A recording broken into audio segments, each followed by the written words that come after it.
तो एक आदर्श कहलाते हैं आप। वो इंसान कितने बढ़िया हैं, इतना सब कुछ होने के बाद भी बोले अहंकार इतना भी नहीं है। और निकसो गुह्य चिंतना, जब गुह्य चिंतन करते हैं, गंभीर चिंतन करते हैं तो निष्कर्ष निकलते हैं। संघर्षो भी डमल्लादो, नई चीजें चालू करने में संघर्ष होता है, होता था, होता है, होता रहेगा। लेकिन देखा जाए तो बिना संघर्ष के आप अच्छी चीजें भी लागू नहीं कर पाते। समाज में आज जिस तरह से रात्रि भोजन का चलन बढ़ रहा, गलत बात है। पानी छानने की प्रथा डूब दी जा रही है।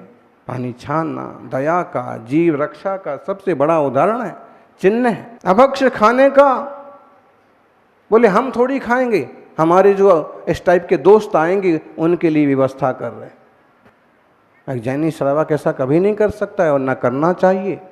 कोई आओ मत आओ, हमारे सिद्धांतों से हम चलेंगे।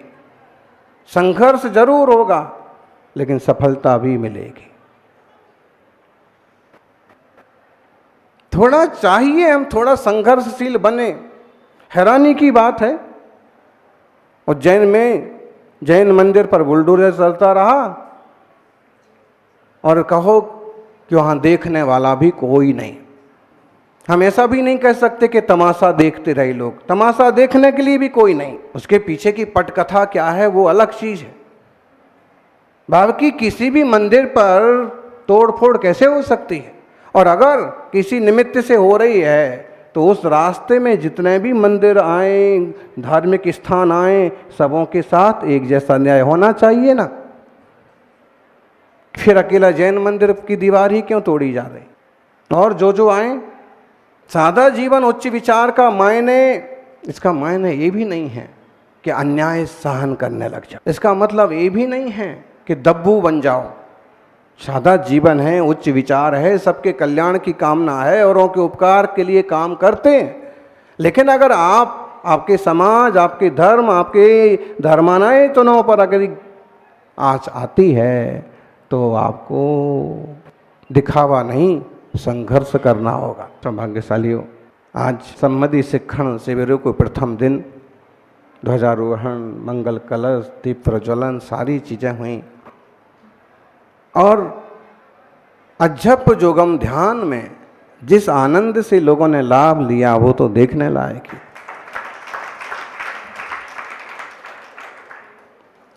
जीवन ऐसा सात्विक, सहज और आनंदमय बने। जीवन क्लेश के लिए नहीं है। जीवन ना क्लेश के लिए है ना क्लेश के लिए है। जीवन तो दिगंबर वेश के लिए है, आत्मस्वरूप की उपलब्धि के लिए है। जितना सहजता से रहेंगे उतने अपने निकट रहेंगे, जितने प्रदर्शन में जिएंगे उतने बाहर की चीज़ों को मेंटेन करने में बड़ा दिमाग खराब होता है। इसलिए बहुत ज़्यादा ऐसा कुछ करिए ही नहीं कि मेंटेन करना पड़े। कितनी बड़ी बड़ी प्रवचन सभाएं हो जाएं और कभी वक्त पड़ता है ना तो हम 4 लोगों के बीच में भी प्रवचन देने का सामर्थ्य रखते हैं। कितने बड़े बड़े नेता आ जाएं, लेकिन जब समाज का कोई धर्मात्मा, सादा से सादा व्यक्ति आ जाए तो उससे भी वात्सल्यमयी बात करने की सामर्थ्य रखते हैं। होना चाहिए, श्रावकों में भी होना चाहिए। गोवत्स प्रीति सम। आज के इस मंगलमय अवसर पर हम खुद एक अच्छे आदर्श, गंभीर और सच्चे जिन धर्मानुयायी बन करके आनंदमय जीने की प्रतिज्ञा करें। एक प्रसंग आपने सुना होगा, इंग्लैंड के राष्ट्रपति सड़क से गुजर रहे थे और किसी झाड़ू लगाते व्यक्ति ने उन्हें नमस्कार किया। कभी ऐसा मौका मिल जाए कि राष्ट्रपति, प्रधानमंत्री आपके बाजू से गुजरे किसी भी निमित्त से और आपको, तो जैसे उन्हें नमस्कार किया तो राष्ट्रपति ने भी नमस्कार किया। साथ चलने वालों ने कहा कि एकदम सिंपल और सादा सा व्यक्ति के लिए आपको इतना गंभीरता से नमस्कार करने की आप सिर्फ सिर हिला देते या आप रास्ते चलते जाते। राष्ट्रपति ने कहा कि जब देश का एक सादा सा इंसान इतनी शालीनता रखता है, इतनी समझ रखता है, तो राष्ट्रपति को कितना समझदार होना चाहिए। आम जनता क्या सोचेगी कि एक सादा व्यक्ति जितनी विनम्रता भी राष्ट्रपति में नहीं है, एक सादा व्यक्ति जितनी विनम्रता भी अध्यक्ष में नहीं है, मंत्री में नहीं है, कार्यकर्ता में नहीं है, वो तो होना ही चाहिए। तो कई बार आप जितना ऊंचा उठते हैं उतनी आपकी जिम्मेदारी और बढ़ जाती है।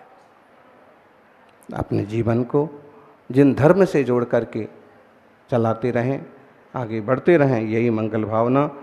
आपका ये शिविर आनंद पूर्वक संपन्न हो, यही मंगल आशीर्वाद। जय बोलिए 24 तीर्थंकर भगवान की। ना स्वास्थ्य धन है, ना रुपया धन है, ना जमीन धन है। लोग इसे ही धन मानते हैं। ना डॉलर धन है, ना जमीन धन है, ना सोना धन है, ना चांदी धन है। सच्चा धन तो युवा धन है, अमूल्य धन तो युवा धन है। युवा को शक्ति भी कहा है, युवा को भक्ति भी कहा है, युवा को ऊर्जा भी कहा है, युवा को एनर्जी भी कहा है। निश्चित रूप से युवावस्था अत्यंत महत्वपूर्ण है। और युवा उम्र से युवा तो युवा है ही, लेकिन जो हर हाल में व्यस्त है, हर हाल में मस्त है, हर हाल में स्वस्थ है, वह 60 का पार भी हो तो भी युवा ही है। जब तक इंसान चलता रहे और सही सही काम करता रहे तो समझो युवा है। जिस दिन थक के बैठ गया उस दिन युवा भी बूढ़ा हो जाता है, और चलता फिरता काम करता रहे, धर्म ध्यान करता रहे तो वह कभी बूढ़ा नहीं होता। एक तो निरंतर पुरुषार्थ करने वाला और दूसरा निरंतर तप करने वाला कभी बूढ़ा नहीं होता। आखिरी क्षणों में तपस्वी सम्राट ने भी विहार किया और पद विहार करके उन्होंने उत्तम समाधि की। विद्यासागर महाराज ने युवावस्था किसे कहते? युवावस्था अपने कर्तव्यों पर लगे रहना और निरंतर जोश और होश में रहना। युवाओं में जोश होता है, लेकिन केवल जहां जोश होता है वहां पटरियां उखाड़ी जाती हैं, वहां आंदोलन किए जाते हैं, वहां माथाफोड़ी होती है। लेकिन जहां जोश के साथ साथ होश होता है वहां नव निर्माण के काम होते हैं, वहां नए नए रास्ते सोचे जाते हैं, वहां देश और समाज के लिए कुछ नया कर गुजरने की भावनाएं सामने आती। अशोक पाटनी बैठे हैं, एक दिन कहने लगे, महाराज जी मैं कभी फिजूल के झंझटों में नहीं पड़ता। व्यापार कितना छोटे से कितना बड़ा हो गया, दुनिया में कितना फैल गया, और इसमें कितनी चिकल्लस होती है। जैसा सबके साथ होता है, कई लोग लेते हैं लेकिन वापिस नहीं देते, उसमें भी हम शांत रह जाते हैं कि जब तक हम इस झगड़े में, जब तक इस उठापटक में अपना समय और दिमाग खर्च करेंगे, वो समय और दिमाग किसी और अच्छी जगह इन्वेस्ट करो, उससे चौगुना फायदा कमाओ। जब तक हम किसी को समझाने में लगेंगे कि तूने मुझे गाली क्यों दी और तूने मुझे ऐसा क्यों किया, मैं देख लूंगा, मैं ऐसा कर लूंगा, उसके एवज में कुछ और ऐसा नया करो ना कि सामने वाले को अपने आप पछताना पड़े कि इतने बढ़िया इंसान को मैंने ऐसे बोल दिया। ध्यान रखिए, हमारे दिमागों में हमेशा दो तरह के घोड़े दौड़ा करते हैं। इंसान के दिमाग में हमेशा दो तरह के घोड़े दौड़ा करते हैं। एक होते हैं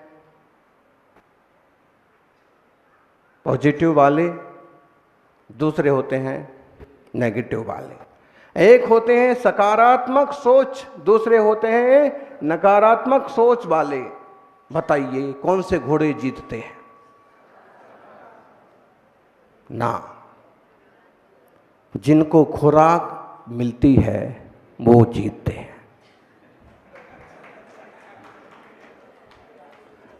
सकारात्मक घोड़ों को आपने खुराक ही नहीं दी, वो हार जाएंगे।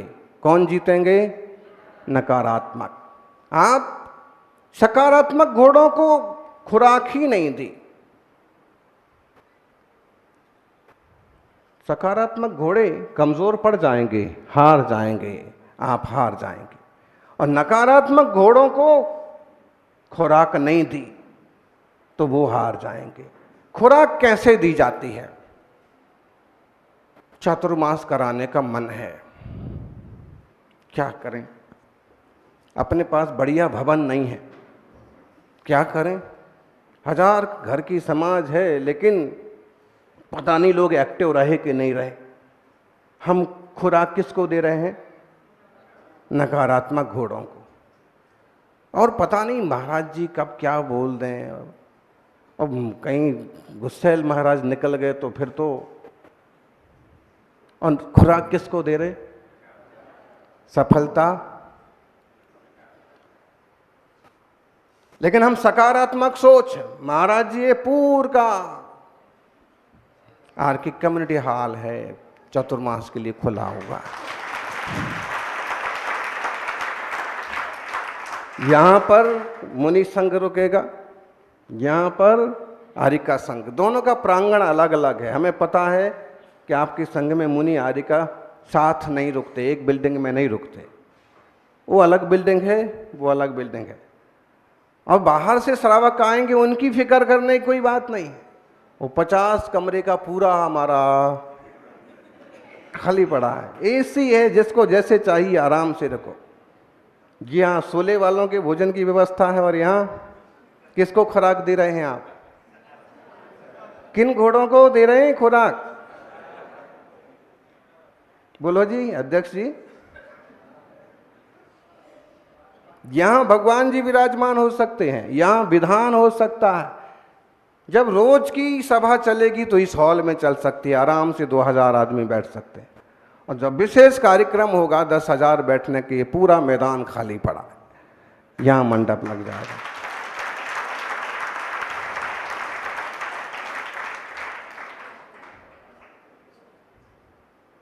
यहां हवाई जहाज भी आ सकता है और हेलीकॉप्टर भी उतर सकता है।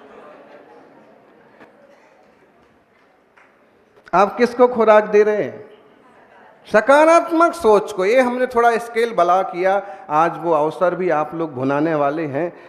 तो बाकी आपने सब किसको दी है खुराक? सकारात्मक घोड़ों को दी है खुराक। अब और किसी के सकारात्मक घोड़े और मजबूत ना हुए तो शायद आपके घोड़ों की जीत।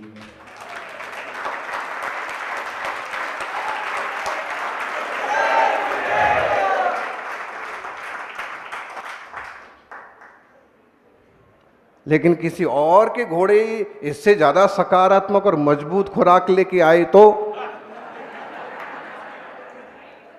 इससे ज्यादा खुराक कोई खिला ही नहीं सकते। बोले इनके घोड़े तो ठीक है, बोले इनकी गायें भी बड़ी लंबी बड़ी खुराक खाती हैं। जैसे ये उदाहरण है, ऐसा आपके लिए हर जगह समझना। युवाओं, आप खुराक किसको देते हैं? मैं सक्सेस हो पाऊंगा, सक्सेस होने के ये तरीके हैं, मैं ये रास्ते अपनाऊंगा, ऐसे ऐसे लोग मुझे मिलेंगे, मुझे इन लोगों से बात कर लेना चाहिए। आप जब किसी चीज़ के लिए आगे बढ़ रहे हैं और आपने सकारात्मक घोड़ों को खुराक दी है तो निश्चित रूप से आप विजयी भव।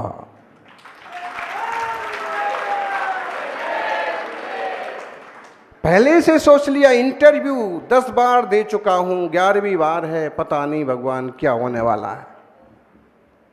आज तक 10 बार फेल हो गया, 11वीं बार पास हो जाऊं, क्या पता है भगवान तू पास कर दे।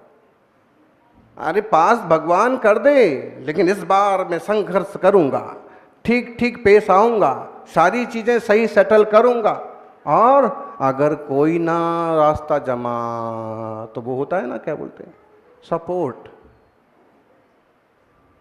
मान लीजिए अब कहीं एडमिशन लेना है कॉलेज में, किसका क्या बोलते हैं, अप्रोच, सिफारिश।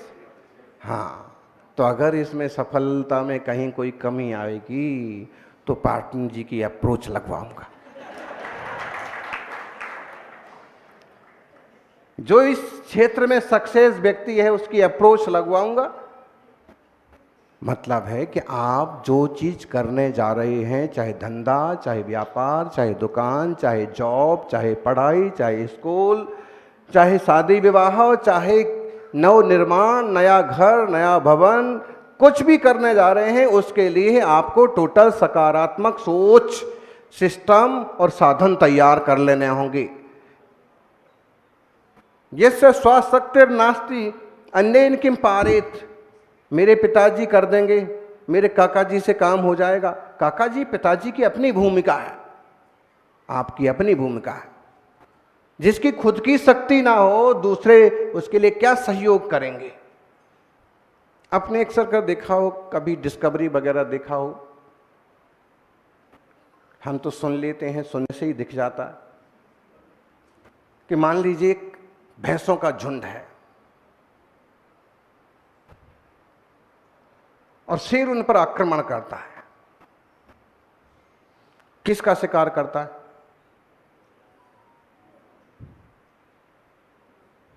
जो पीछे रह जाता है।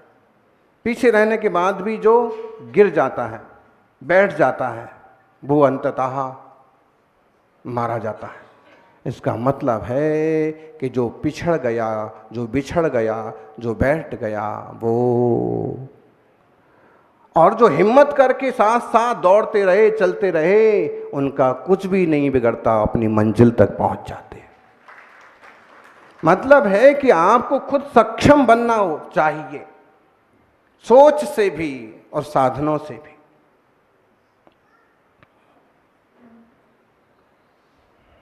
अक्सर कर हम निराशा की शिकार हो जाते हैं। कैसे होगा? आज तक नहीं हुआ, हमारे पिताजी से नहीं हुआ, हमसे क्या होगा? निराश और हताश होना सबसे बुरी बात है। हीनता की भावना, हम तो बहुत कमजोर परिवार से हैं, बहुत गरीब परिवार से हैं, हमारी कौन सुनेगा, हमें कौन हेल्प करेगा। हीनता का जो ये भाव है ना, ये बहुत नुकसानदायक है। एक चाय बेचने वाला भी सकारात्मक सोच, संघर्ष और साहस करके देश का प्रधानमंत्री बन सकता है।